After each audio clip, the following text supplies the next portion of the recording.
Welcome for a special Thanksgiving reading from Writer's Secrets with Dr. Jeffrey Lant. Not in the mood for Thanksgiving? Then be grateful for what you don't have. Dr. Lant? Thank you, Patrice. Rarely, if ever, have I seen my fellow countrymen so riled up. Irritable, angry, rude epithets at the ready. Bad behavior is endemic. What's going on? Try these for openers. A rotten economic situation that just won't get better, and you're afraid it never will. And so you worry for the umpteenth time about just how secure your job is. Is there some guy in Mumbai who'll be glad to do it at half what you get? You raised the subject with your boss, but his answer was not reassuring, and now he won't look you in the eye. A president whose leadership style gives us no leadership. And nary a Republican presidential candidate who doesn't cause multitudes to hold their noses, gagging, and wonder why our mind-bogglingly lengthy and expensive campaign produces candidates we can't stand or respect, much less admire. Sickening scandals like the one still unfolding at Penn State, scandals that make us wake up in the middle of the night, shouting, "What the is going on around here?" Sometimes we wonder, and not just once either, whether anyone is honest, decent, and unarmed anymore, or whether it's only suckers, you being one, who play by the rules. Every day we pick up the newspaper and read about another murder in the neighborhood, our neighborhood. Are our neighbors only good because we don't know their secret lives and the home truths that haven't yet been disclosed? We read about some drug bust at the school down the street and are horrified to see the police photos to recognize our kid's favorite teacher. We run upstairs and check the closet and dresser drawer to see if this has touched us even closely. We're fortunate today, nothing out of order, but the word yet comes immediately to mind. Since these days you expect something bad to happen every time, and are particularly surprised when it does. We read about and are as concerned as our busy lives will allow. Another species declared extinct, another web sex scandal, another political officer with a skill for theft and plausible denial. He feels sure he'll get off easy when his time in court comes up. Is this what the bandage over the eyes of the statue of justice is supposed to mean? You're concerned about America's unending wars in countries whose names you cannot pronounce, much less find on a map, but which you are paying for. You've got a friend whose young cousin, proud and handsome in his Marine Corps uniform, was killed by a sniper, a boy just 20 years old. The thought haunts you all day. You want to believe such early death helps the country in question, America, the world, but you don't. You see that boy's eyes and feel them boring into you, asking one question over and over. Why?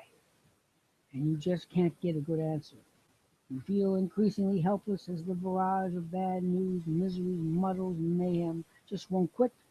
You want time off from it all, but these reality details delivered to us faster than ever compliments of the web constitute the unceasing rhythm of our life. And this is only the tip of the iceberg. No wonder if, after a lifetime of contributing, Social Security will be there when we need it, and whether Medicare will provide the level of service we'll need. A gal from our office had that acute breathing problem and was put on a respirator. The hospital didn't want to pay for it, and the matter now resides in their legal department. We want care, we get lawyers. It makes us very, very nervous and sad. We wonder how some shady Greek and Italian politicians can have so much influence on our lives so far away. What kind of magic powers have they got that forces us, however superficially, to pay attention to what they're doing and doing and doing, all of which threatens the stability and satisfaction of our lives? You want to say it's unfair, but you know no one cares what you think about the matter, and you don't want people to think you're a wimp.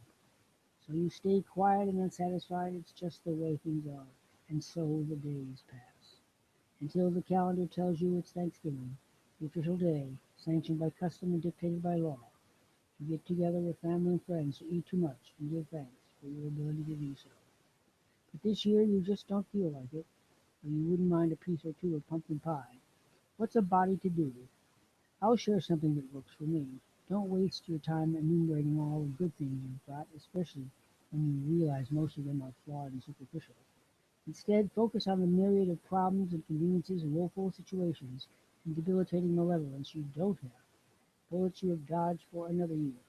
This will make you feel really thankful about things that really matter. Here's how it works. Preparation and the list. This year I attend my 64th Thanksgiving, so I consider myself a man and with some experience in the matter. Put this experience to work by putting aside the usual fol de rols. Don't just hold hands and ask little Janie to say the blessing. Janie is probably too young to have much insight into the event, and will be unable to perform her helping role to perfection. Thus, the end result will be unutterably banal, like all the years before. Instead, seize this bull by the horns and brainstorm a long list of things you are thankful you don't have to deal with, think about, or consider in any way. Be brutally frank. Item: your boss got fired because of that restroom peccadillo, and you never have to see him again. That was huge. Item: your estranged cousin Herbie, bête noire of many years, has gone missing. No one knows where. If he never returns, that would be too soon.